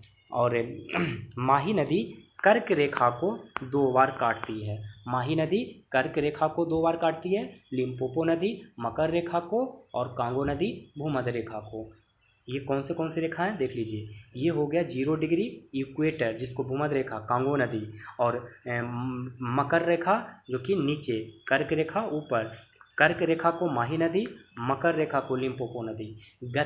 गतिक संकल्पना या विषुवतीय पछुआ पवन सिद्धांत किसने दिया?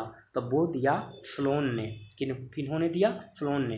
गतिक संकल्पना या विषुवतीय पछुआ पवन का सिद्धांत फ्लोन ने दिया था, जिसके अनुसार मानसून पछुआ पवनों का सूर्य के उत्तरायण एवं दक्षिणायन के अनुसार समान मौसमी स्थानांतरण है। खनिज अन्वेषण निगम लिमिटेड कहाँ पर स्थित है? तो वो स्थित है नागपुर में। खनिज अन्वेषण निगम लिमिटेड कहाँ स्थित है? तो नागपुर। केंद्रीय खनन एवं ईंधन अनुसंधान संस्थान धनबाद में है। धनबाद में क्या है दोस्तों? केंद्रीय खनन और ईंधन अनुसंधान संस्थान है। केंद्रीय खनन एवं ईंधन अनुसंधान संस्थान धनबाद में। और राष्ट्रीय धातु कर्म प्रयोगशाला जमशेदपुर में है। राष्ट्रीय धातु कर्म प्रयोगशाला कहाँ है? तो जमशेदपुर में है। और उदयपुर में क्या है दोस्तों? तो हिंदुस्तान जिंक लिमिटेड ये कहाँ है? तो उदयपुर में। निम्नलिखित में से कौन बिहार का राजकीय पक्षी है? तो क्या है, कौन है? तो ये हो जाएगा पीपल। क्या कौन हो जाएगा? पीपल।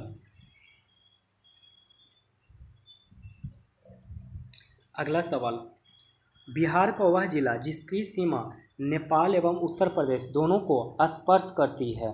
पश्चिम चंपारण। बिहार का वह जिला जिसकी सीमा नेपाल एवं उत्तर प्रदेश दोनों को स्पर्श करती है। पश्चिम चंपारण। मृदा संरक्षण हेतु निम्न में से कौन सा उपाय किया जाता है? इसका आंसर हो जाएगा ई। मृदा संरक्षण के उपाय कौन से हैं देख लीजिए। पेड़ पौधे लगाकर मृदा का संरक्षण किया जा सकता है। अतिचारण पर नियंत्रण करके, फसल चक्र प्रक्रिया अपनाकर। अतिचारण पर नियंत्रण करके, वृक्षारोपण के माध्यम से वायु रोधी प्रणाली का निर्माण करके, फसल चक्रण की प्रक्रिया अपनाकर मृदा की उर्वरता को बनाए रखने का प्रयास। इससे मृदा की उर्वरता होगा। ये ऑप्शन सही नहीं है, बाकी ये सब ऑप्शन सही हो जाएंगे, क्योंकि मृदा की उर्वरता बनाए रखने के लिए नहीं, बल्कि हाँ ये कर सकते हैं, यानी सारे के सारे ऑप्शन सही ही हैं। कशिश वाटरफॉल किस जिला में स्थित है? कशिश वाटरफॉल किस जिला में स्थित है? तो ये रोहतास जिला में स्थित है कशिश। कशिश। रोहतास में देखिए और कौन से जलप्रपात हैं, तो तुतला पर जलप्रपात है, तुतला, मांझर और तलहार, मांझर और तलहार। निम्नलिखित में से बिहार के किस जिले में तंबाकू की कृषि नहीं की जाती है, तो कहाँ नहीं की जाती है, बक्सर में तंबाकू की कृषि नहीं की जाती है। बाकी समस्तीपुर में, बेगूसराय में, पूर्णिया में, बेगूसराय, पूर्णिया, गोपालगंज और दक्षिण बिहार में खेती नहीं होती है। बिहार के दक्षिण बिहार में खेती नहीं होती है और बक्सर में भी खेती नहीं होता है। बाकी उत्तर बिहार में जैसे कि समस्तीपुर, वैशाली, बेगूसराय, पूर्णिया और गोपालगंज में होता है। आयुष्मान भारत प्रधानमंत्री जन आरोग्य योजना सेहत योजना के तहत 100% घरों को कवर करने वाला भारत का पहला जिला कौन बना है, तो वो बना है सांबा, जो कि जम्मू कश्मीर में है। आयुष्मान भारत प्रधानमंत्री जन आरोग्य योजना सेहत योजना के तहत 100% घरों को कवर करने वाला भारत का पहला जिला कौन बना है, तो सांबा, जम्मू कश्मीर। भारत का कौन सा शहर देश का प्रथम वैक्यूम आधारित सीवर वाला शहर बन गया है, तो आगरा। भारत का कौन सा शहर देश का प्रथम वैक्यूम आधारित सीवर वाला शहर बन गया है, तो आगरा। सभी ग्राम पंचायतों में सामुदायिक पुस्तकालय स्थापित करने वाला भारत का प्रथम जिला कौन बन गया है, तो जामताड़ा, झारखंड में। कहाँ है जामताड़ा, तो झारखंड में। सभी ग्राम पंचायतों में सामुदायिक पुस्तकालय स्थापित करने वाला भारत का प्रथम जिला कौन है, तो जामताड़ा। खेलो इंडिया यूथ गेम्स 2021 का आयोजन जून 2022 में किस राज्य में किया गया है, तो हरियाणा राज्य में किया गया है। खेलो इंडिया यूथ गेम्स 2021 का आयोजन जून 2022 में किस राज्य में किया गया है, तो हरियाणा में। Open network for digital commerce ONDC परियोजना को पूरा करने हेतु किसकी अध्यक्षता में एक सलाहकार परिषद का गठन किया गया है, तो नंदन नीलेकनी के द्वारा। Open network for digital commerce ONDC परियोजना को पूरा करने हेतु किसकी अध्यक्षता में एक सलाहकार परिषद का गठन किया गया, नंदन नीलेकनी। नेक्स्ट सवाल कह रहा है कि जीरो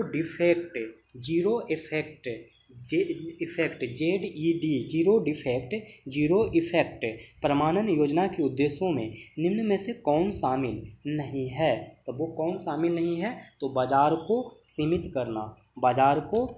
करना। स्वच्छ भारत मिशन शहरी 2.0 को लागू करने की अवधि क्या है, तो 2021 से 2026 ईस्वी। स्वच्छ भारत मिशन शहरी 2.0 को लागू करण की अवधि क्या है, तो 2021 से 2026 ईस्वी। सेमीकन इंडिया कॉन्फ्रेंस 2022 का आयोजन कहाँ किया गया है, तो बेंगलुरु में किया गया है। सेमीकन इंडिया कॉन्फ्रेंस 2022 का आयोजन कहाँ किया गया, तो बेंगलुरु में। भारत के पहले स्वदेशी हाइड्रोजन ईंधन युक्त इलेक्ट्रिक पोत का निर्माण किस कंपनी द्वारा किया जा रहा है, तो कोचिन शिपयार्ड लिमिटेड के द्वारा। भारत के पहले स्वदेशी हाइड्रोजन ईंधन युक्त इलेक्ट्रिक पोत का निर्माण किस कंपनी द्वारा किया जा रहा है, कोचिन शिपयार्ड लिमिटेड के द्वारा। Jain international trade organization JITO Jain international trade organization connect 2022 का आयोजन कहाँ किया गया है, तो पुणे में। Jain international trade organization connect 2022 का आयोजन कहाँ किया गया, पुणे में। देश की प्रथम हाई स्पीड ट्रेन का निर्माण किस कंपनी ने किया है, तो अल्स्टोम। देश की प्रथम हाई स्पीड ट्रेन का निर्माण किस कंपनी ने किया है, तो अल्स्टोम ने। हाल ही में भारत सरकार ने किस स्वतंत्रता सेनानी के 100वीं वर्षगांठ पर 100 रुपये का स्मारक सिक्का जारी करने की घोषणा की है, तो वो किया है जवाहरलाल दादरा ने। हाल ही में भारत सरकार ने किस स्वतंत्रता सेनानी के 100वीं वर्षगांठ पर 100 रुपये का स्मारक सिक्का जारी करने की घोषणा की है, तो जवाहरलाल दादरा ने।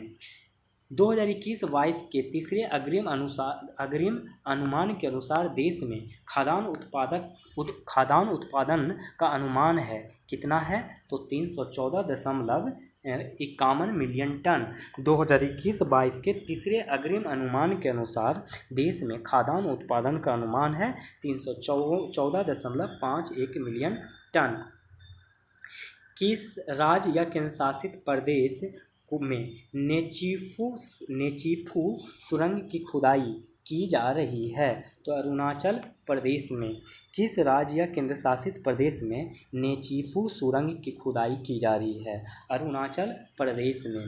विश्व स्वास्थ्य संगठन WHO द्वारा ग्रामीण क्षेत्रों में स्वास्थ्य सुविधाओं तक सीधी पहुंच प्रदान करने में उनकी महत्वपूर्ण भूमिका के लिए निम्नलिखित में किसे सम्मानित किया गया है? तो वो किया गया है आशा स्वयं सेवकों को।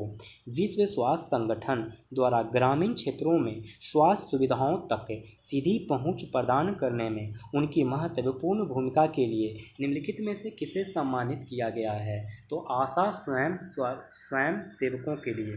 किस राज्य में न्यू डेवलपमेंट बैंक ने अपने भारतीय क्षेत्रीय कार्यालय IRO को लॉन्च करने की घोषणा की है? तो गुजरात।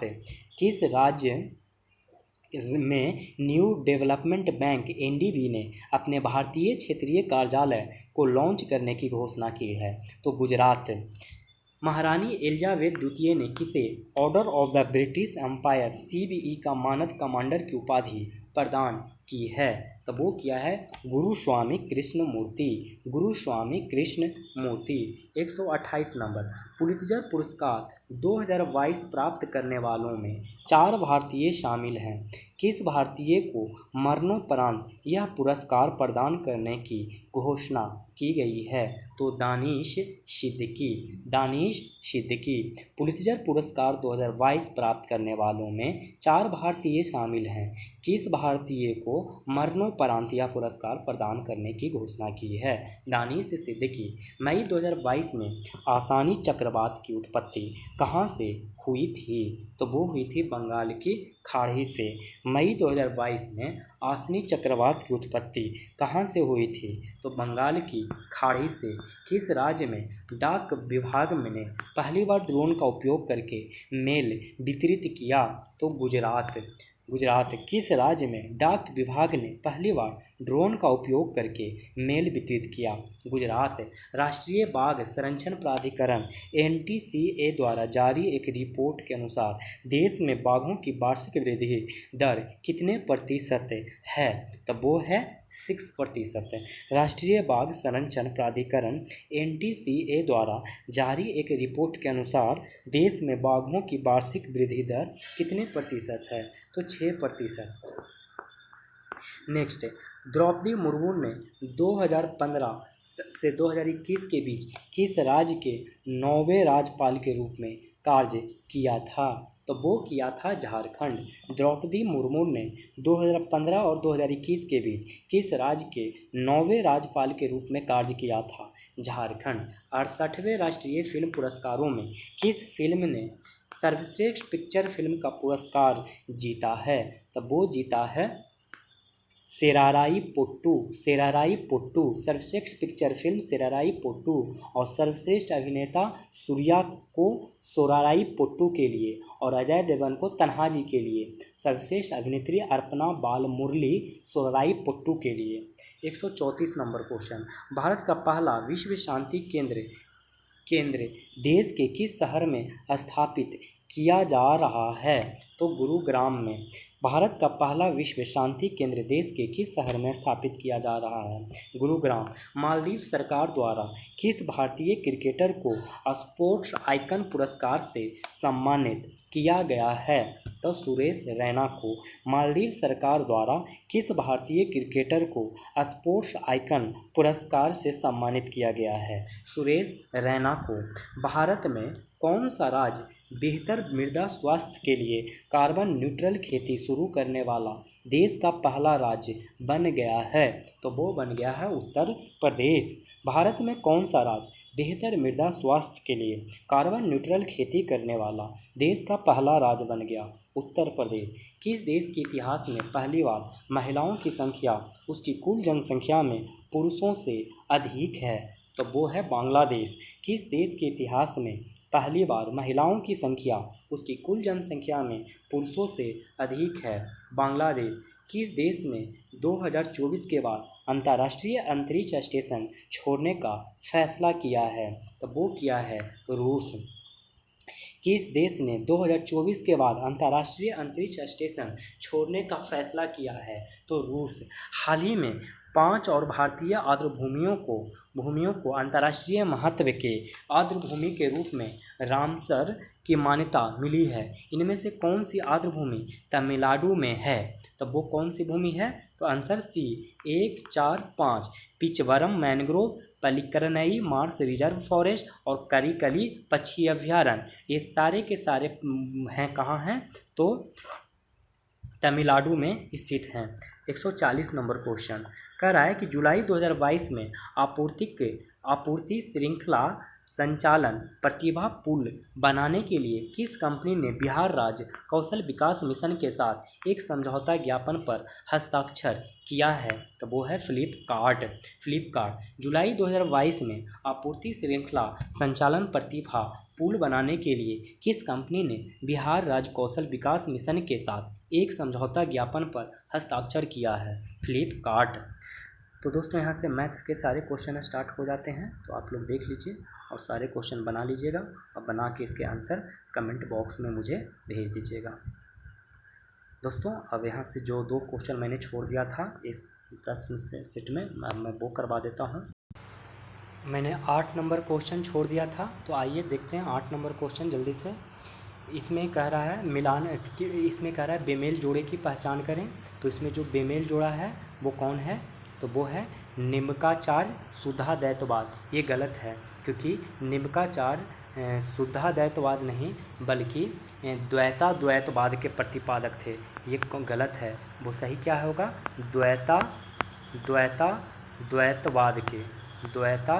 द्वैतवाद के प्रतिपादक कौन थे?